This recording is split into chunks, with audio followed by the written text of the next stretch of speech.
I'm Michal Suchanek from HOPE Studio Company, and I want to introduce you our new product, HOPE Cardgame. The game is mainly designed for 2 players and takes you into the post-apocalyptic world where enemies stand against each other in a battle for control of remaining sources needed for survival. The goal is to receive 30 sources as first, or beat the opponent to 0 sources. Let's take a closer look at the game content.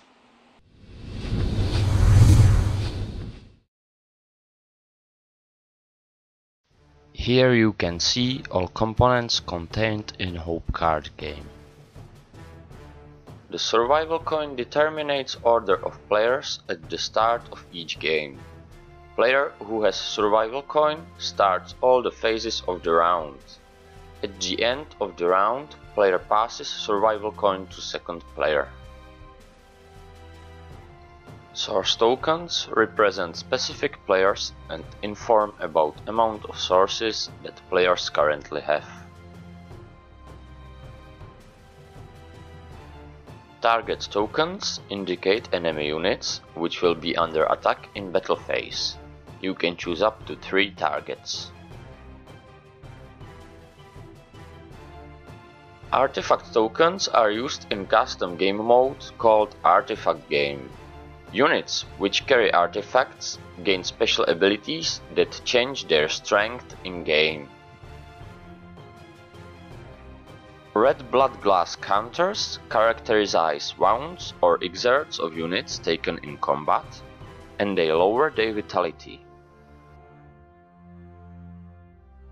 HOPE Cardgame is characteristic by combination of card and board game, so let's take a closer look at the cards and the game board.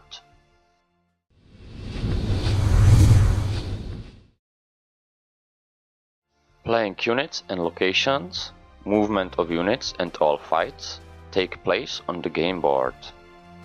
The game board is divided in 2 parts. First part contains source indicator that shows actual number of sources of both players.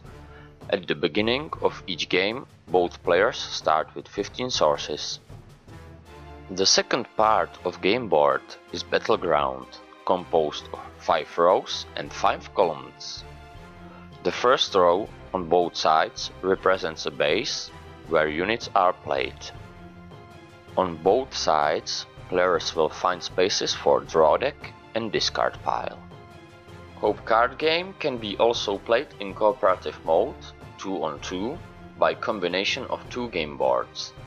You need a second copy of the game, or you can print the game board from our website. You can find all details about the game in the rules. You can download them from our website, where are also revised versions.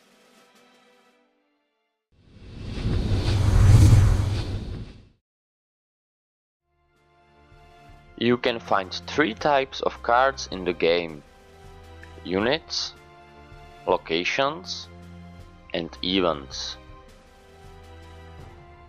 Each card has its price for playing, name, and rarity described by the color of the radioactive symbol. Units are attending in combats. They attack or defend. Unit cards are labeled by their attack, defense, and number of lives. Ability of a particular unit is written under illustration. Passive abilities such as increased attack range or movement are written in red. Locations give players advantage thanks to their abilities described in the text here. For example, double attack value for currently selected unit. Locations usually help to control large areas on the game board, because in their surroundings you can play new units.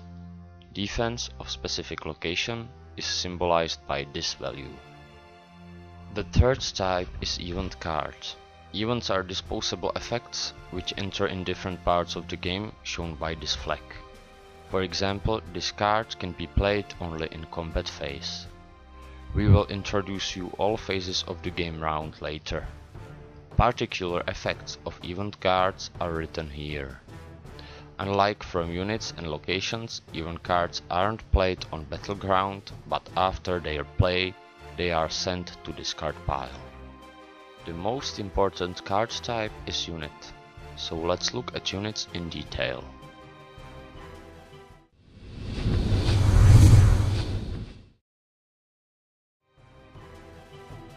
Decks are divided into 4 survivor races on Earth: aliens, mutants, bots, and humans.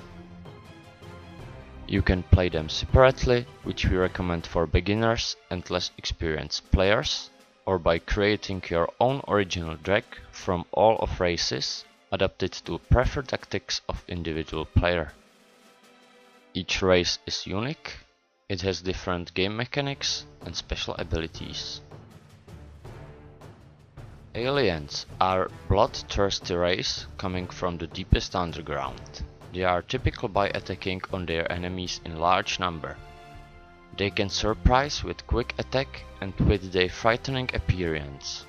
The unique passive ability of aliens is Nightmare, through which they can reduce attack or defense of their opponent in each combat.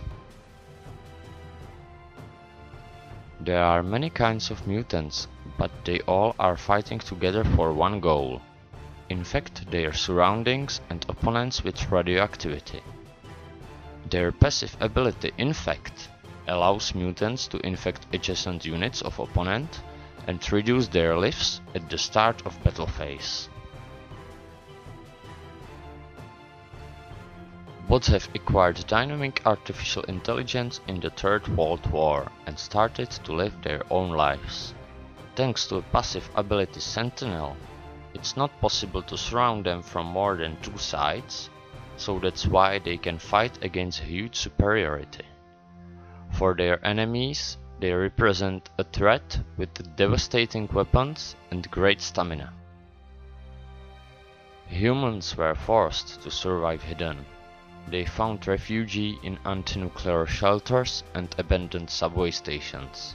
Humans don't have any special abilities, and so they seem to be the weakest race. However, they can win combats by knowing terrain, tactics, and fighting from distance. That's all about component description. In the next videos we will closely look at all 6 phases of each round and gameplays.